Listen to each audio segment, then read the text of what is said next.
जय हिंद बच्चों, विटान क्लासेस में आपका स्वागत है। और आज हम गणित विषय के रिवीजन स्टार्ट कर रहे हैं। जो मोस्ट प्रश्न है जो एग्जाम में आने वाले हैं वही प्रश्न हम करेंगे, ज्यादा लंबे चौड़े प्रश्न नहीं करेंगे। जो ब्लूप्रिंट में आपके जो दिया हुआ है कि कौन सी प्रश्नावली कितने नंबर की है, उसमें कैसे सवाल आएंगे, उसी के हिसाब से रिवीजन स्टार्ट कर रहे हैं। तो मेरा टारगेट है कि मैं फरवरी माह में आपका पूरा गणित का रिवीजन करवा दूं। अगर नहीं भी हुआ तो आपका एग्जाम से पहले पहले पूरा रिवीजन करवा दूंगा। आप उसमें से पढ़ोगे तो भी आपके अच्छे नंबर आ जाएंगे। तो आप मेरे साथ बने रहिए। आज मैं पहली प्रश्नावली से स्टार्ट कर रहा हूं। पहली प्रश्नावली आपकी 4 नंबर की है, जिसमें से 2 छोटे छोटे प्रश्न आएंगे 1-1 नंबर के, और एक 2 नंबर का प्रश्न आएगा। तो ज्यादा बड़े प्रश्न इसमें आएंगे नहीं। तो शुरू करते हैं प्रश्नावली 1 के महत्वपूर्ण बोर्ड में आने वाले प्रश्न। देखो, अब हम जो छोटे प्रश्न है वो मैं पहले ले रहा हूं। आपको इसमें संख्या, गणित में क्या होता है कि संख्या चेंज हो सकती है। आप संख्या चेंज हो तो आपको अगर तरीका आ रहा तो संख्या चाहे कुछ भी चेंज हो, इससे कोई फर्क नहीं पड़ेगा। तो आप अच्छी तैयारी रखें, ज्यादा डरे नहीं, गणित का पेपर इजी होता है। तो पहला प्रश्न मैं ले रहा हूं। इसके अंदर पहली प्रश्नावली में सबसे 1 नंबर का प्रश्न आ सकता है कि यूक्लिड विभाजन प्रमेय का लिखिए। यूक्लिड विभाजन प्रमेय का लिखिए। तो आपको सब एक नंबर का क्वेश्चन आता है तो उसमें सबसे छोटा उत्तर ही लिखना होता है उसमें। तो इसका उत्तर क्या होगा? आप साथ में आपके जो नोटबुक है, रफ कॉपी, उसमें लिखते रहे तो आपका रिवीजन भी हो जाएगा। तो यूक्लिड विभाजन प्रमेय का क्या है? ए बराबर बी क्यू प्लस आर। ए बराबर बी क्यू प्लस आर, जहां आर 0 से बड़ा, बराबर और बी से छोटा होना चाहिए। ये आपको लिखना है। यूक्लिड विभाजन प्रमेय का तो ये हो गई। यहां आर का मान 0 से बड़ा और बराबर और बी से छोटा होना चाहिए। ये हो गया पहला प्रश्न। दूसरे प्रश्न में चलते हैं। दूसरा प्रश्न क्या है? जांच कीजिए कि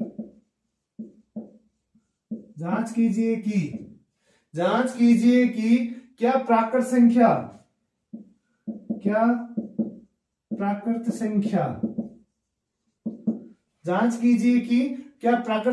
n के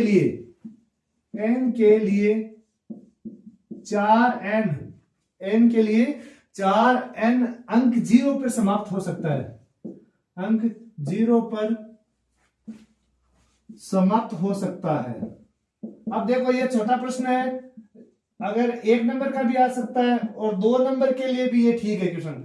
तो इसका उत्तर कैसे लिखेंगे? आपको क्या करना है, अगर मान लो ऐसा सवाल आ जाए कि ये संख्या 0 पे समाप्त हो सकती है, तो आपको क्या करना है, यहाँ जो आधार है ये तो होगी घात और ये हो गया आधार। तो ये 4 के अभाज्य गुणनखंड, जो भी संख्या 4 है या 6 जो भी दी हुई है, उसके अभाज्य गुणनखंड अगर 2 × 5 के रूप में है तो ये संख्या 0 पे समाप्त हो सकती है। तो हम क्या लिखेंगे? 4 के अभाज्य गुणनखंड क्या होते हैं? 4 में 2 का भाग दिया 2 बार और 2 का भाग दिया 1 बार। 2 × 2 या 2 की घात 2। इसका मतलब हम क्या लिखेंगे? 4 के अभाज्य गुणनखंड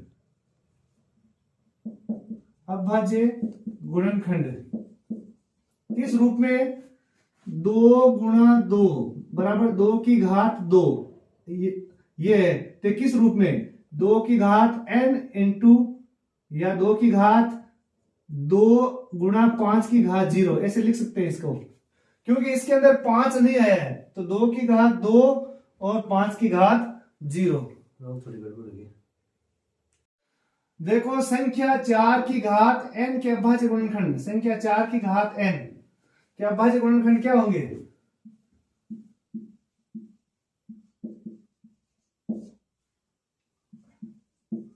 अभाज्य गुणनखंड। अब 4 के अभाज्य गुणनखंड करेंगे तब 2 की घात 2 का भाग है 2 बार, 2 का भाग 1 बार, तो 2 की घात 2 आ गए। तो इसको आप ऐसे लिख सकते हो 2 और बार घात 2, तो 2 की घात 2 n। ये हो गया आपके 4 का। इस रूप में आप लिख सकते हो कि 2 की घात 2 4 हो गया और n हो गया। अब अगर यहां जो अभाज्य संख्या आ रही है वो 2 है या 5 है तो ही ये 0 पे समाप्त होगी। तो 4 में अभाज्य संख्या 2 है, अतः 4 की घात n अंक शून्य पर समाप्त होगी।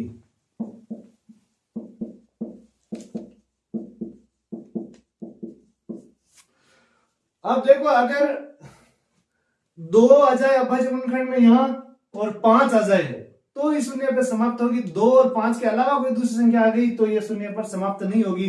तो इससे रिलेटेड 2 प्रश्न है, आपको ध्यान रखना, मैं एक ही बता रहा हूं। एक आगे आएगा 6 की घात n, तो 6 में क्या आते हैं 2 गुणा 3।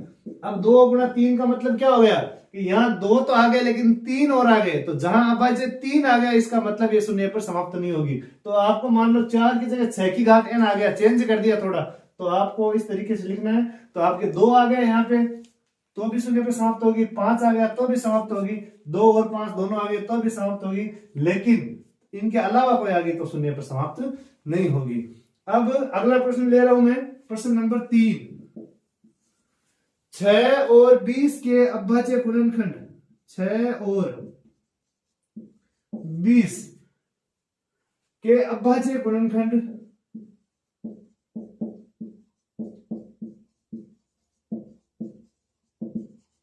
अभाज्य गुणनखंड विधि द्वारा HCF और LCM ज्ञात कीजिए। HCF व LCM ज्ञात कीजिए।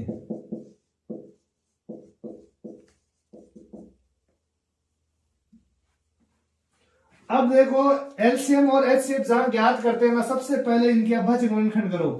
यहां लिख दो या आगे लिख दो, कोई फर्क नहीं पड़ेगा, आप आगे यहां कर दो चाहे।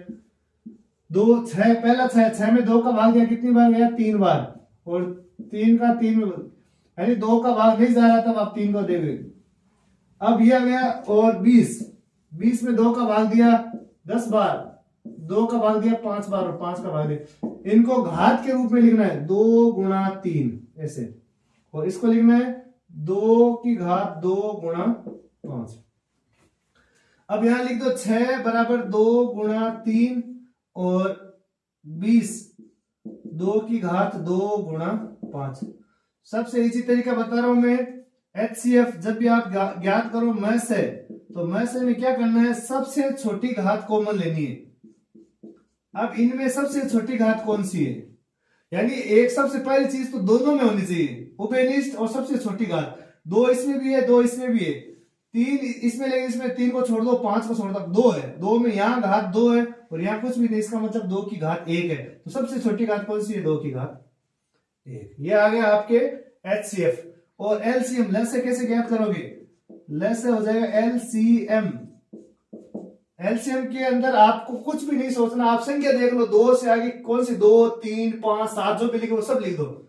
2 लिखा हुआ है 2 लिख दो, 3 लिखा हुआ है 3 लिख दो, 5 लिखा हुआ है 5 लिख दो। अब घात देखो सबसे बड़ी लिखनी है, 2 की घात 1 है यहाँ पे और यहाँ 2 की घात 2 है, तो आपको बड़ी घात कौन सी है, 2 की घात 2 ये लिखना। 3 पर 3 एक बार ही है तो 3 की घात 1 आ गया, 5 एक बार ही तो 5 की घात 1 आ गया। तो ऐसे आपके एलसीएम गलत नहीं होगा। अब आप गुणा करो, 2 को 2 से गुणा करेंगे 4 का पहाड़ा 3 बार बोलेंगे तो 4 के 12 और 12 का पहाड़ा 5 बार बोलोगे तो 60 हो गए। तो एलसीएम क्या आ गया आपके 60। तो मैं से एचसीएफ हो गया 2 और एलसीएम हो गया 60। दोबारा बताता हूँ एक बार, पहले आपको इनके अभाज्य गुणनखंड करने, तो 6 के आगे 2 गुणा 3।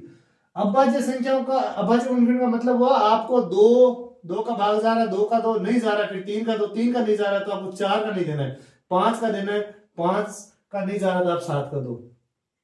अगर आपसे छोटा प्रश्न पूछे कि सबसे छोटी अभाज्य संख्या लिखिए तो आपको 2 लिखना। सबसे छोटी अभाज्य संख्या कौन सी होती है, तो इस तरीके का क्वेश्चन आ सकता है। 1 नंबर सबसे छोटी अभाज्य संख्या कौन सी है, तो 2। अब ये हो गया आपके। अब मैं से कैसे ज्ञात करेंगे, इनमें कॉमन देख लो, मैं से के लिए बता रहा हूं कॉमन जो दोनों में, और दोनों में छोटी घात लिखनी है, तो यहाँ 2 की घात 2 या 2 की घात 1, तो 2 की घात 1 आ गई। लैसे में आप ज्यादा दिमाग मतलब जो संख्या वो सब लिख दो, 2 से शुरू हो गए, 2 है 3 है 5 है तो 2 3 5 लिख दिए। बड़ी से बड़ी घात लिखनी है, यहाँ 1 यहाँ 2, तो 2 की घात 2 3 और 5। 2 को 2 से गुणा किया 2 घात तो 4 आ गए, 4 को 3 से गुणा 12, 12 को 5 से गुणा किया 60 आ गया। तो बच्चों अब आपका चौथा क्वेश्चन बहुत अच्छा क्वेश्चन है और इसका उत्तर एक शब्द का ही है, लेकिन आपको प्रश्न समझना है कि क्या लिखा हुआ है। यदि p एक अभाज्य संख्या है, थोड़ा सा थ्योरेटिकल टाइप का सवाल है, प्रमेय पर आधारित है, p एक अभाज्य संख्या, p का भाग अगर a स्क्वायर में जाता है, p a स्क्वायर को विभाजित करती है तो p निश्चित रूप से किसे विभाजित करेगी। ये प्रमेय है। p की जगह आपको संख्या भी दे सकते हैं कि अगर मान लो 7 एक अभाज्य संख्या है, 7 a स्क्वायर को विभाजित करते हैं तो 7 निश्चित रूप से किसे विभाजित, ये एक तरीका क्वेश्चन बनाने का। तो आपको ये ध्यान रखना, अगर p का भाग a स्क्वायर में जाता है तो p का भाग a में निश्चित रूप से जाएगा, इसके वर्गमूल में। तो इसका वर्गमूल क्या होगा, a। तो हम इसका उत्तर क्या लिखेंगे कि p निश्चित रूप से a को विभाजित करेगी, से a को विभाजित करेगी। तो ये अच्छा सवाल है, 1 नंबर के लिए। थोड़ा सा मान लो टिपिकल प्रश्न पूछे तो इस टाइप का आ सकता है। तो दोबारा बता देता हूं कि अगर p एक अभाज्य संख्या p a स्क्वायर विभाजित करती है या कोई भी संख्या किसी संख्या के वर्ग को विभाजित करती है तो उस संख्या को भी विभाजित करेगी। तो a स्क्वायर विभाजित करती है तो a को भी विभाजित करेगी। अगला प्रश्न है पांचवा प्रश्न है कि निम्नलिखित संख्याओं को, ऐसा प्रश्न भी 1 नंबर में पूछ सकते हैं, निम्नलिखित संख्याओं को अभाज्य संख्याओं के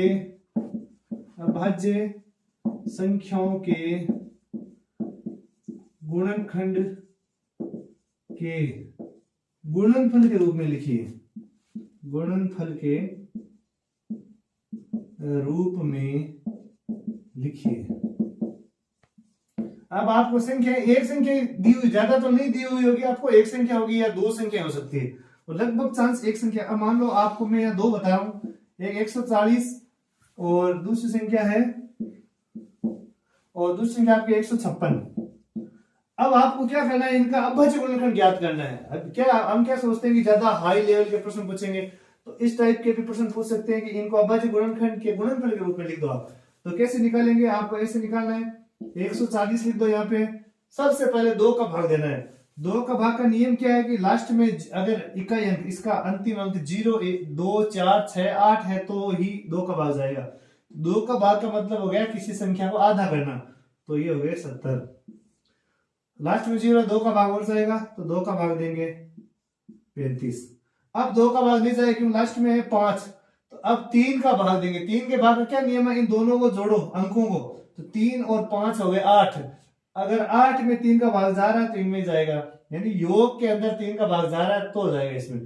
तो 5 और 3 8 हो रहे हैं, 8 में 3 का भाग नहीं जा रहा है तो 3 से आगे चलेंगे 5 में, 5 का भाग जा रहा है, 5 का पारा बोलेंगे तो 7 बार में 35 आएगा, और फिर आगे 7। ये हो गया आपके इसके अभाज्य गुणनखंड। अब आपको इसे गुणनफल के रूप में लिखना है, तो कैसे लिखोगे, 2 गुणा 2 गुणा 5 गुणा 7, और इसको आप ऐसे लिख सकते हो 2 की घात 2, 2 बार है तो 2 की घात 2 गुणा 5 गुणा 7। ये हो गया आपका 140 का। अब आप निकालोगे यहाँ पे 156 का। 156 में लास्ट में 6 इकाई तो 2 का भाग जाएगा सबसे पहले, तो 156 के आधे कर लो, 78 हो गए। या भाग देके देख लो, 2 का तो इजी होता है। अब और 2 का भाग देंगे 78 में तो कितना होगा, 39, 39। अब देखो 78 में 2 का भाग दिया तो 39, 39 आ गए। अब किसका भाग जाएगा, तो 3 का जाएगा या नहीं जाएगा, तो 9 और 3 को जोड़ो, 12 हो गए। 12 में 3 का भाग जा रहा है तो इसमें तो कंफर्म जाएगा, तो 3 का भाग देंगे, 13 बार गया। और फिर 13 एक अभाज्य संख्या, 11 और 13 ये अभाज्य संख्या, तो इसमें 13 का भाग जाएगा, तो 13 का भाग गया एक बार। तो यहाँ क्या लिखेंगे, 156 का 2 गुणा 2 गुणा 3 गुणा 13, और ये हो गया 2 बार आए हुए तो इसको लिख सकते हो 2 की घात 2 गुणा 3 गुणा 13। तो ये अब इसमें आपके संख्या चेंज करते हैं, 156 की जगह 180 लिख दे तो कोई फर्क नहीं पड़ेगा। तरीका यही रहेगा, आपको तरीके पे कॉन्सेंट्रेट करना है। तो ये हो गए 140 के और ये हो गए 156 के अभाज्य गुणनखंड। अब देखो छठा प्रश्न है आपके 12, 15 और 21 के अभाज्य गुणनखंड विधि द्वारा लसाअ और लसाअ ज्ञात करो।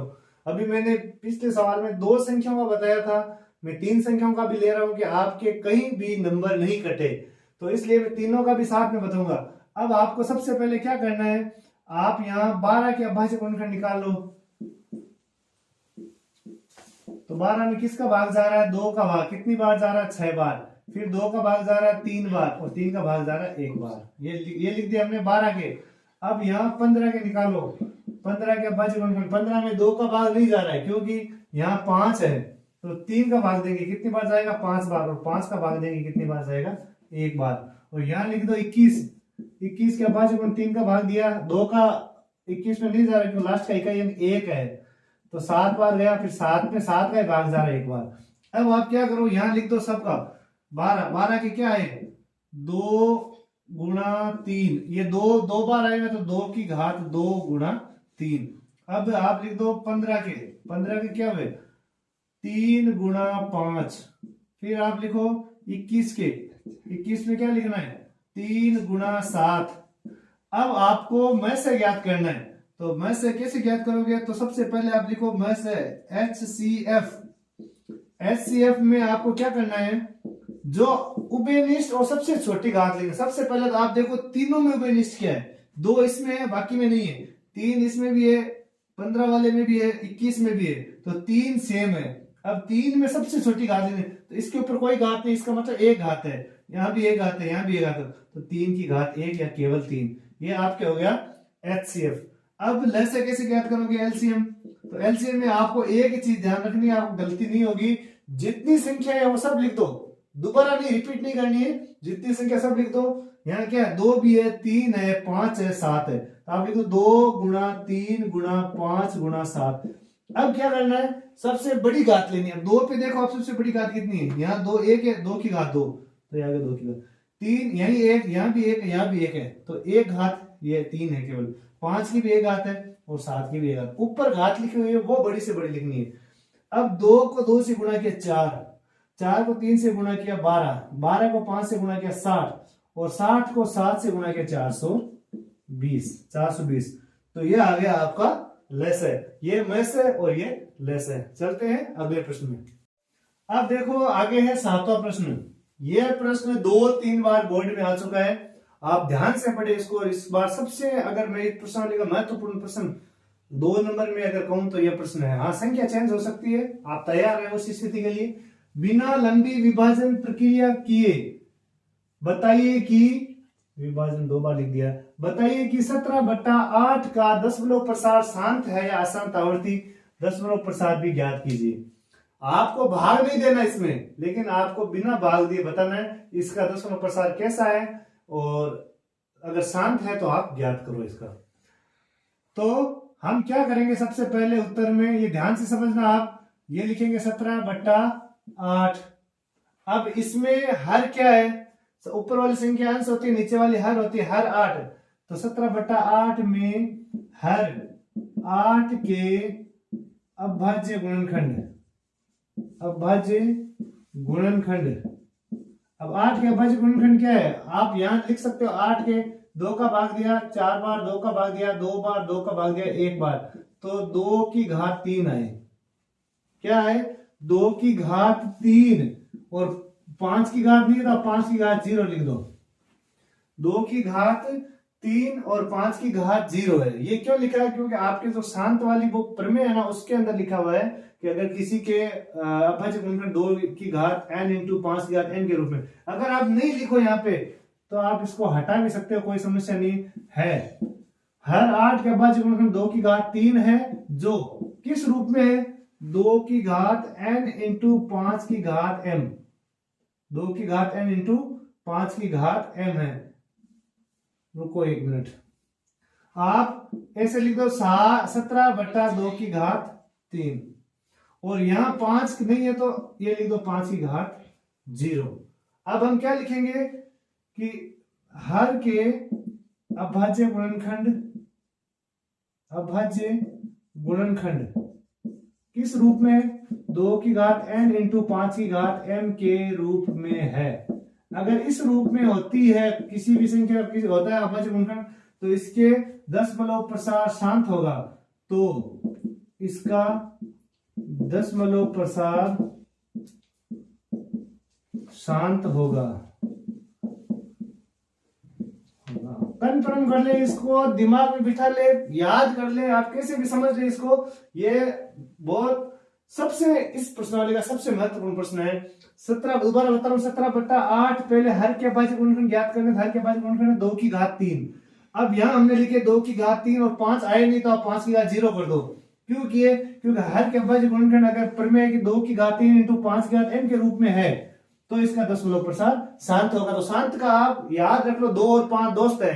अगर 2 कहता मैं क्या ला जाऊं, 5 कहता मैं क्या ला जाऊं, या दोनों साथ में आ जाए तो इनका दशमलव प्रसार शांत होगा। लेकिन 2 और 5 के अलावा दूसरी संख्या नहीं आनी चाहिए। तो अब हम इसका क्या ज्ञात करेंगे? दशमलव प्रसार ज्ञात करेंगे। तो 17/2 की घात 3 इंटू 5 की घात 0। अब आपको क्या करना है, अगर यहां 2 की घात 3 है तो यहां 5 की घात भी बराबर करनी है। तो आपको क्या करना है, ऊपर 5 की घात 3 कर दो और नीचे भी 5 की घात 3 कर दो, तब ये दोनों आपके बराबर हो जाए। 2 और 5 की घात बराबर करनी है नीचे, तो ऊपर हो गए 17 गुणा 5 की घात 3 और नीचे क्या हो गया 2 की घात 3। अब गुणा में घाते जुड़ते तो 0 को 3 को जोड़ेंगे तो यहाँ आएंगे 5 की घात 3। अब 17 गुणा 5 की घात 3 और बट्टा में क्या आ गए 2 की घात 3। दो गुणा नहीं करना, यहाँ आपको 2 गुणा 5 लिख के और एक साथ घात लगा दो दोनों के। इसका एक सूत्र होता है a की घात n है और b की घात n है, तो आप इसको ab की घात n कर सकते हो, ये सूत्र लिख सकते हो। इसलिए हमने यहाँ पे घातांक वाला सूत्र प्रयोग किया है। 2 और 5 को साथ में कर दो, इसके ऊपर भी 3 घात है, इसके ऊपर भी 3 घात है, तो दोनों के साथ में लगा दी 3 घात। ऊपर क्या करना है, 5 को 3 बार गुणा करो।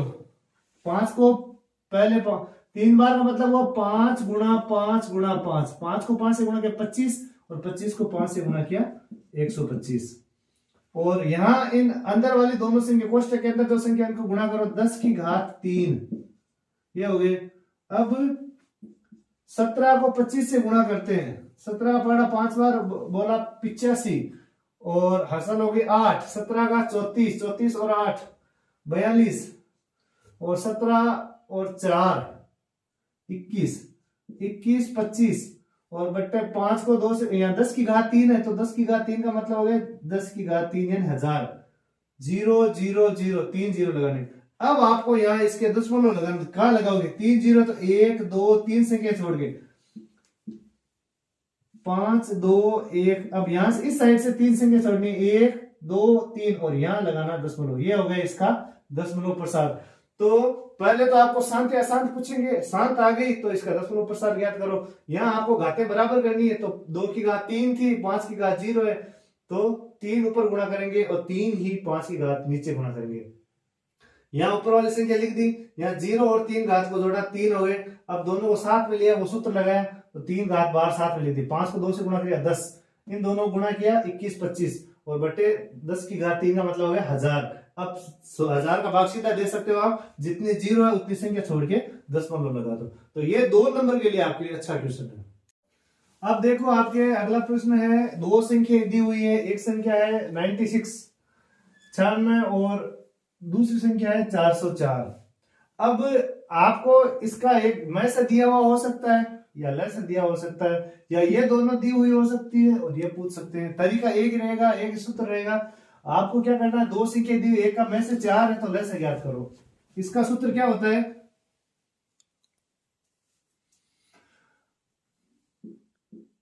थोड़ा सा इसमें लिख देते हैं पहली संख्या, तो आपके गलत नहीं होगा। पहली संख्या है 96, दूसरी संख्या है 404 और HCF मैं से कितना है, HCF है 4 और ले से ज्ञात करना है LCM, ले से ये ज्ञात करना है। तो सूत्र क्या लगाएंगे, तो इसका एक सूत्र होता है पहली संख्या गुणा, तो सूत्र जहां भी लगा रहे आप चुन के लगाओ, पहली संख्या गुणा दूसरी संख्या बराबर ल से लघुत्तम समापवर्तक, या आप इसको ऐसे भी लिख सकते हो HCF गुणा LCF या ल से गुणा मैं से, ये भी लिख सकते हो। जो आपके मन में आए वो लिख देना। पहली संख्या कौन सी है 96, दूसरी संख्या है 404 और ल से कितना है, ल से तो ज्ञात करना है, तो ल से ये ऐसे रहने दो इसको, और मैं से कितना है 4। अब आपको क्या करना है, ये 4 गुणा में ये हटाने, ल से का मान, तो ये गुणा में जो भाग में आ जाएंगे, तो किसके भाग में आएंगे, इनके। तो 96 गुणा 404 और बट्टा 4 और यहाँ क्या रह गया लेस है। जो भी संख्या है जो ज्ञात करनी है उसके साथ में जो संख्या है वो सामने वाली संख्या के भाग में जाएगी।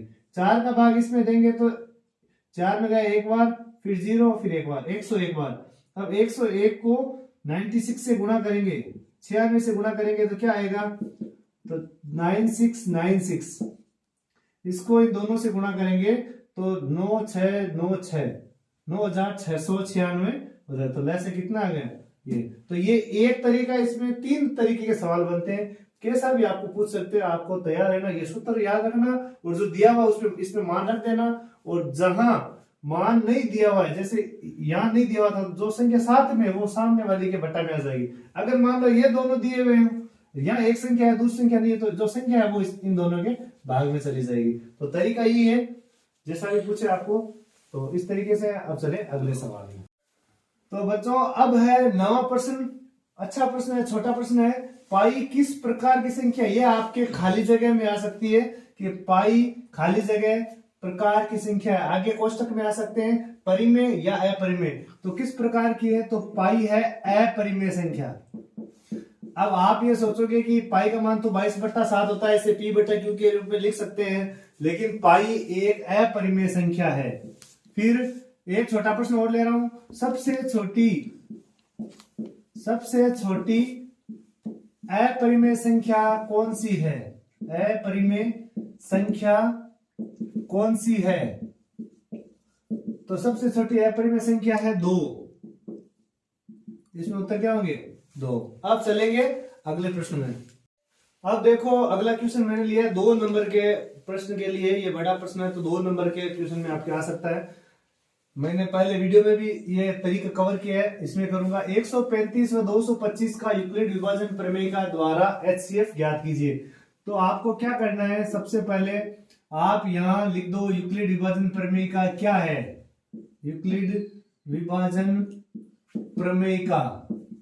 अब ये क्या है, ये है A बराबर BQ प्लस R।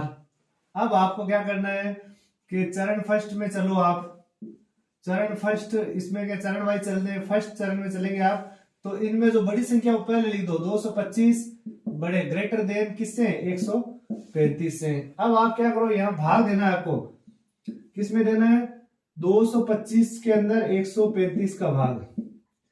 एक बार भाग गया, यहां लिख दो 135, घटाओ इनको, तो घटाए तब कितने बचे, 90। 135 का भाग एक बार गया और 90 बचे। अब आपको क्या करना है, 4 संख्या लिखनी है। पहली संख्या ये, दूसरी ये, 1 2 3 4, 3 और ये चौथी, 4 संख्याएं यहां लिखनी है। 225 सबसे पहले लिख दो, जैसे आप यहां लिखते हो 1 2 3 4 ऐसे, तो इसको ऐसे लिखना है। तो ये पहले नंबर पे 225, फिर लिख दो 135, फिर ऊपर वाली संख्या 1 और फिर शेषफल ये। अब इन तीनों के बीच में बराबर गुणा और प्लस लगा दो।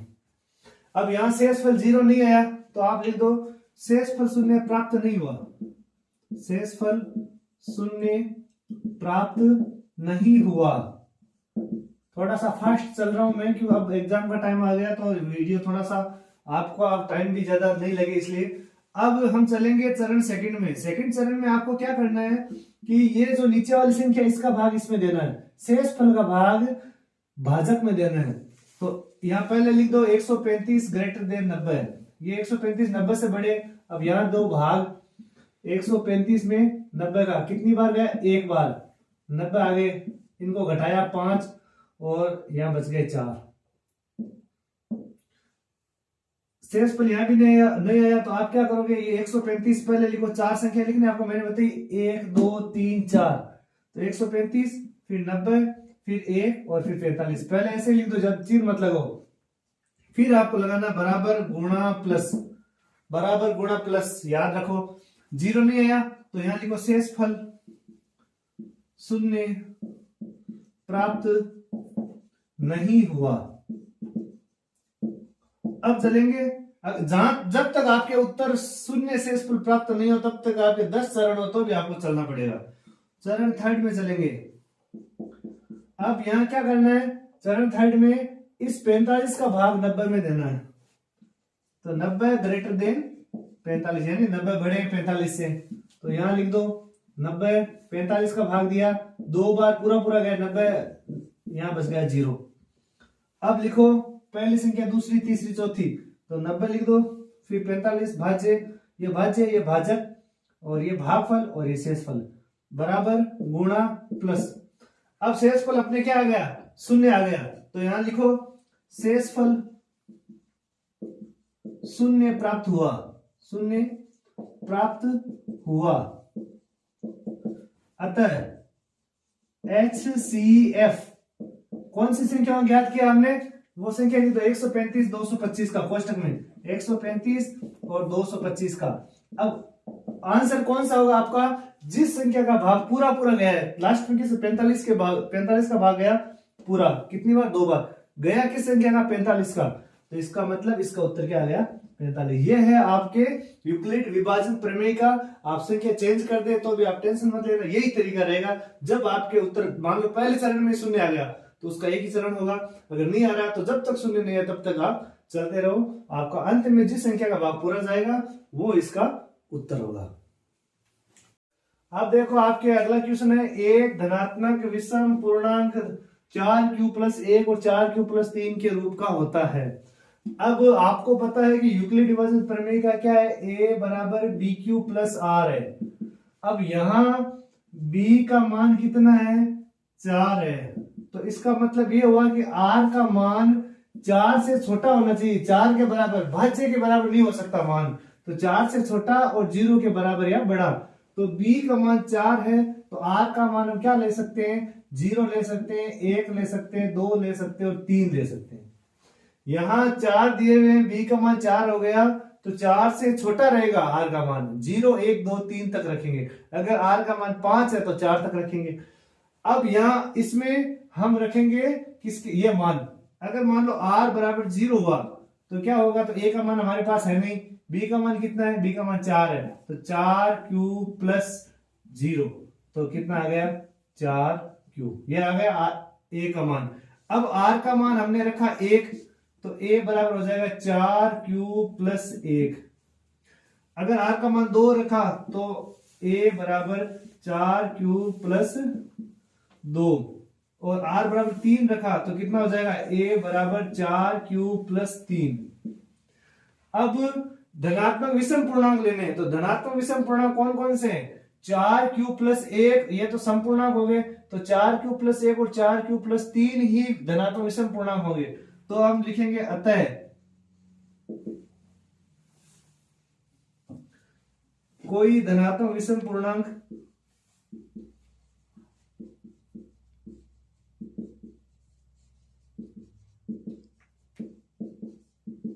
किस रूप में होता है, 4q + 1 और 4q + 3 के रूप का होगा, रूप का होगा।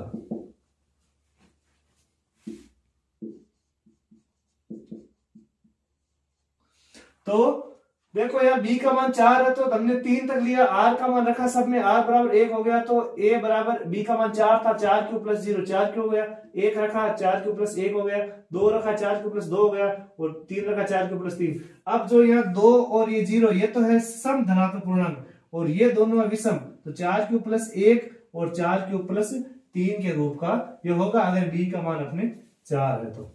अब देखो अगला क्वेश्चन में सिद्ध कीजिए कि √2 एक अपरिमेय संख्या है। ये क्वेश्चन बहुत बार आ चुका है पिछली बोर्ड की कक्षाओं में, 2018 में, 19 में, इस टाइप में। तो ये 3 नंबर के क्वेश्चन में आता है, लेकिन हमें तैयार तो हर प्रश्न करना है, तो इस तरीके का प्रश्न पीछे न छूटे, इसलिए मैंने ये क्वेश्चन ये लिया है। अब आप क्या करना है, आपको सबसे पहले यहां लिखो माना कि, क्योंकि हमें अपरिमेय सिद्ध, पहले इसको परिमेय मानना पड़ेगा, तो माना कि √2 एक परिमेय संख्या है। क्या है, परिमेय संख्या है। अब परिमेय संख्या होती है तो परिमेय संख्या का मान किसके बराबर होता है, a/b के, और जहां b 0 के बराबर नहीं होना चाहिए, जहां b क्या है, 0 के बराबर नहीं होना चाहिए। अब आप क्या करोगे, इस b को यहां गुणा करोगे यहां पे, तो √2 वर्गमूल 2b बराबर a। अब दोनों पक्षों, यहां तक आप पहुंच गए कि b को √2 से गुणा करना है। अब दोनों पक्षों का वर्ग करना है, तो दोनों पक्षों का वर्ग करना है। वर्ग करने पर, अब वर्ग करेंगे तब इसका वर्ग करेंगे √2b और इसका वर्ग करेंगे a का स्क्वायर। तो दो वर्गमूल 2 का वर्ग कितना हुआ, √2 को √2 से गुणा करेंगे तब 2 आएगा, और b को b से गुणा करेंगे b स्क्वायर आएगा, a को a से गुणा करेंगे a स्क्वायर आएगा। अब ये दो हटाने यहां से, ये दो गुणा में, तो कहां जाएंगे, इसके भाग में, तो b स्क्वायर बराबर a स्क्वायर बटा 2। ये हो गया आपके, यहां आप समीकरण 1 लगा दो, ये आगे काम आएगा। इसका मतलब ये हुआ कि 2 है उसका भाग a स्क्वायर में जाएगा, 2a स्क्वायर, यहां लिखेंगे a स्क्वायर 2 से भाज्य है, भाज्य है, अतः a भी 2 से भाज्य होगा। अगर मान लो किसी संख्या के वर्ग में किसी संख्या का भाग जाता है तो उस संख्या के वर्गमूल में भी भाग जाएगा। अगर 2 का भाग a स्क्वायर में जाता है तो 2 का भाग a में भी जाएगा। तो ये तरीका यहां से पहला, इसका पहला स्टेप है, a बटे b के बराबर रखो, यहां गुणा करो, दोनों को √2b आया और यहाँ a, दोनों का वर्ग किया तो √2 का तो 2 हो गया, ये b स्क्वायर और ये a स्क्वायर, 2 इसके भाग में चले गए। अब हमने लाइन लिखी है, लाइन याद रखनी है कि a स्क्वायर 2 का भाग a स्क्वायर में जाता है तो a में भी जाएगा। अब आगे क्या करना है, पुनः माना a बराबर 2c, a बराबर 2c। अब यहां दोनों पक्षों का वर्ग करने पर, दोनों पक्षों का वर्ग करने पर, वर्ग करेंगे तब a का तो हो जाएगा a का होल स्क्वायर और ये हो जाएगा 2c का होल स्क्वायर, a का तो a स्क्वायर और 2 के कितने हो गए, 4c स्क्वायर। अब देखो समीकरण 1 में अपने पास a स्क्वायर का मान आया हुआ है कितना, 2b स्क्वायर, ये मान आप इसमें रख दो। तो आप लिख दो समीकरण 1 से a स्क्वायर का मान समीकरण 2 में रखने पर। अब क्या करना है, यहां बता रहा हूं मैं, आगे एकदम रहे आपके, ये a स्क्वायर का मान कितना आया हुआ है, 2b स्क्वायर, तो यहां a स्क्वायर का मान है, इसको हटा दो और यहां लिख दो 2b स्क्वायर, और यहां कितने, 4c स्क्वायर, 4c स्क्वायर। अब क्या करना है आपको, ये 4 यहां से हटाने हैं c स्क्वायर से और इसके नीचे लाने, 2b स्क्वायर बटा 4 और यहां रह गया c स्क्वायर, 2 का भाग दिया 2 बार, तो ये हो गया c स्क्वायर बराबर b स्क्वायर बटा 2। देखो यहां कंफ्यूज मत होना, b स्क्वायर बटा 2 बराबर c स्क्वायर, तो मैंने c स्क्वायर पहले लिख दिया और ये बाद में लिख दिए, कोई फर्क नहीं पड़ेगा इसमें। अब क्या करना, अब हम क्या कहेंगे कि भाई b स्क्वायर, ये b स्क्वायर 2 से भाज्य, किससे भाज्य, 2 से भाज्य है, तो अगर b स्क्वायर में 2 का भाग जा रहा है तो b भी 2 से भाज्य होगा। इसका मतलब क्या हुआ, इसका मतलब यह हुआ कि a में भी 2 का भाग जा रहा है, b में भी 2 का भाग जा रहा है, तो यहां a और b का सह अभाज्य, यानी सह अभाज्य गुणनखंड क्या है, 2 है, अतः इसलिए वर्गमूल 2 एक परिमेय संख्या है। अब यहां तो परिमेय आ गई अपने, भाई हमारी तो सिद्ध क्या हो गई, परिमेय सिद्ध हो गई, हमें क्या सिद्ध करना था, अपरिमेय, तो परिमेय क्यों आई, क्योंकि हमने सबसे पहले इसको परिमेय माना था, तो परिमेय के हिसाब से चले तो यहाँ परिमेय आ गया। अब हम लिखेंगे इसका कारण परिमेय क्यों आई, परंतु एक लाइन है वो रट लेना आप फिक्स, परंतु यहां विरोधाभास प्रकट होता है। यहां विरोधाभास का मतलब हुआ कि ये तो अपरिमेय, लेकिन आपने परिमेय सिद्ध कैसे कर दी, तो विरोधाभास प्रकट होता है, यह विरोधाभास हमारी त्रुटिपूर्ण कल्पना के कारण प्राप्त हुआ, कल्पना के कारण प्राप्त हो। ये लाइन फिक्स रख लेना यहां से यहां तक। परिमेय सिद्ध करने वाले में यहां से परंतु से लेके यहां तक ये लिखना है। अतः ये हमने क्या गलत माना था, हमारे गलत आ गया। अतः √2 एक अपरिमेय संख्या है, √2 एक अपरिमेय संख्या है। अब देखो जरूरी नहीं आपके √2 आए, 3 आए तब क्या करोगे, तो यहाँ 3 लिखना है, यहाँ 3 लिखना है, यहाँ 3 लिखना है, यहाँ 3 लिखना है, यहाँ 3 लिखने सब जगह, यहाँ 3 आ जाएगा। लेकिन यहाँ a बराबर 2c है, वहां आपको 3c मानना है। अगर √5 आ गया तो 5c मानना है, और बाकी का तरीका सेम ही चलेगा इसका। बहुत अच्छा प्रश्न है, अच्छी तरीके से इसको तैयार करें। अब चलेंगे अगले और इस प्रश्नावली के अंतिम प्रश्न में। अब देखो वो अपरिमेय वाला लेकिन बहुत अच्छा प्रश्न है। ये प्रश्न सबसे अलग है आपकी प्रश्नावली में, जो अपरिमेय सिद्ध करने वालों में, तो इसलिए मैंने ये प्रश्न लिया है। और देखो 5 माइनस √3 एक अपरिमेय संख्या है, इसको सिद्ध करना है। तो सबसे पहले वही लाइन लिखनी है, माना कि 5 माइनस √3 एक परिमेय संख्या है, ये लाइन लिखनी है सबसे पहले। अब क्या करना है आपको, अगर परिमेय संख्या है तो इसे p बटा q के रूप में लिख सकते हैं। तो 5 माइनस √3 बराबर a बटा b। अब रूट को अलग रखना है, तो आप क्या करो, ज्यादा गलती नहीं हो इसलिए कि 5 इस a बटा b को इधर लेके आ जाओ, a बटा b, ये प्लस वाला इधर आके माइनस हो गया, और माइनस के √3 को आगे लेके चले जाओ, √3।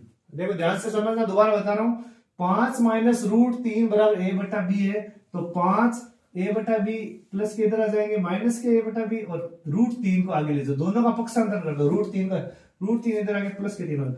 अब क्या करना, आपको लघुत्तम लेना है। लघुत्तम ले लिया 5 b।